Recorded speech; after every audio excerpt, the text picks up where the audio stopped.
Hello and welcome to Wanjiru Kaburu's Vibes. In this episode, I hope to challenge you to do something.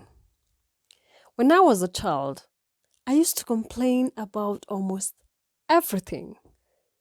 I would complain that things are in the wrong place. And when asked to put them in the right place, I would complain even more. What is that? What kind of life is that? We then joined an organization called Focolare with my family, an organization that teaches people how to love, the principles of being the first to love, and humanity that all may be one, coexisting with love with one another, and stretching your hand to be the first person to do good instead of expecting the other person. And my parents started using these to instill these values in us. When I complained, my mom used to say, "Come on, Shiro. It is easier for you to pick that cup and put it in the right place.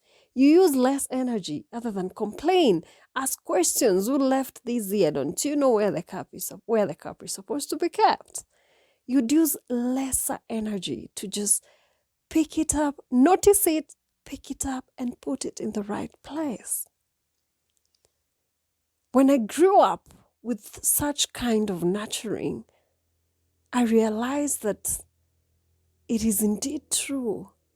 It takes less energy to do something other than to sit back and complain about things that are going wrong. We're living in a world where there are so many things, so many opportunities to complain about every day. The economy, government, our places of work, colleagues or bosses, our siblings or parents or neighbors, our towns being dirty. There are so many opportunities of things that we feel are not going right every day. What do we do? Do we sit back and complain? Or do we do something?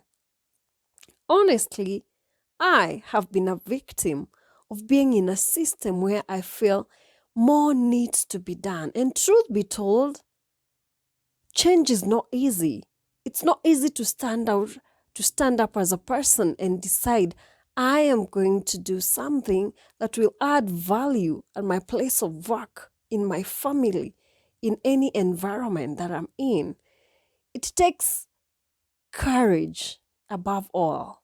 It takes someone who cares enough. Yes, actually, all it needs for you to change anything is to care enough.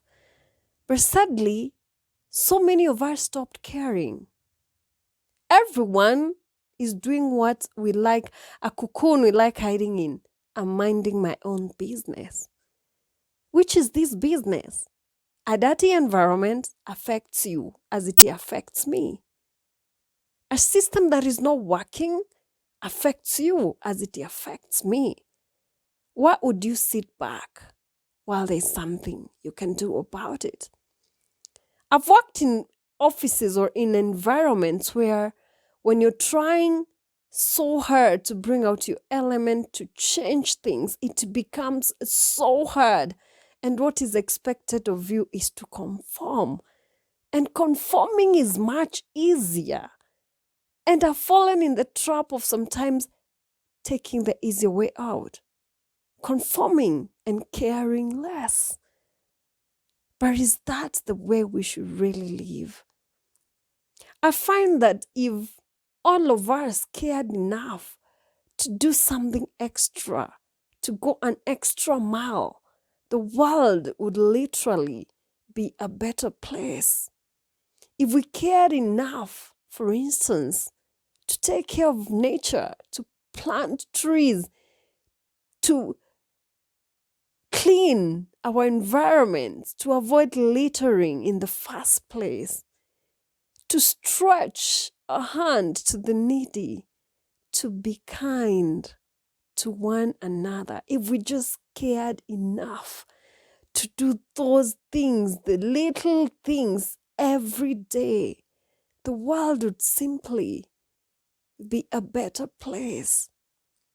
There are so many gaps you and I can fill in this world. The world is in need of your uniqueness, of your gifts, of your competencies. If only we can go that extra mile, we can do extra. Next time you're working, stop looking at your JD, job description, and ticking boxes.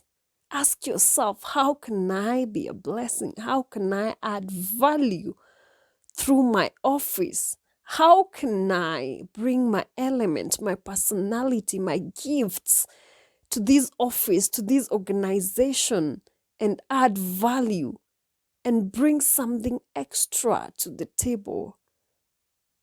In your family, ask yourself, how can you bring out the element of who you are? Because as I've said before, and as I keep saying, everyone is a gift to the world, and we are all colors of the rainbow. Imagine if the rainbow only had one color, there would be no beauty.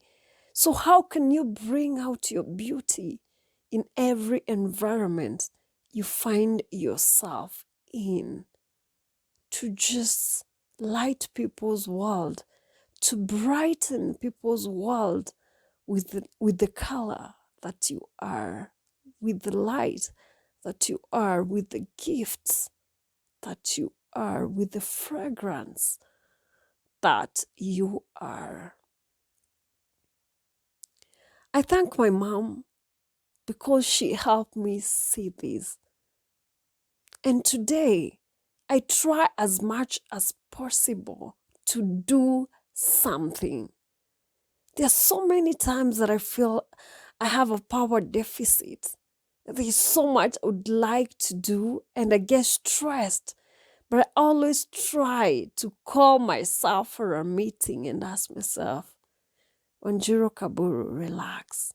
Is this within your power to do? Is it within your competence? Is it within your ability? Then what's stopping you? Go ahead and do it against all odds. And be of service to people, because that's really what it is. I find that every time I bring out my element, my gifts in service of other people, there is a sense of fulfillment that fills me and fuels me to even want to do more. But as I said, there will always be stumbling blocks, and that is why I mentioned courage.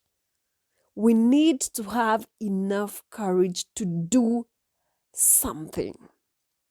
One of the books I'm currently reading is an amazing book by Supriya Vani. It's called Battling Injustice. It's about 16 women, Nobel Peace Laureates, who have done amazing things. This book captures their stories and what they did in battling injustice. And I've given this book a different title, my title. I have called them Stories of Courage. Because when I read each of these stories, I see people who are courageous enough to do something.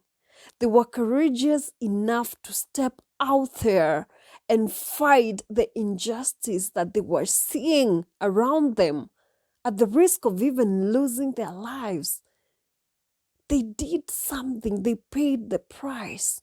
They were courageous enough to do something. And then they were patient. We're living at a time where we want things to change now.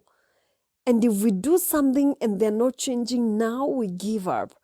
But this book captures stories of women who had to wait for 20, 25, 30 years to see the change happen?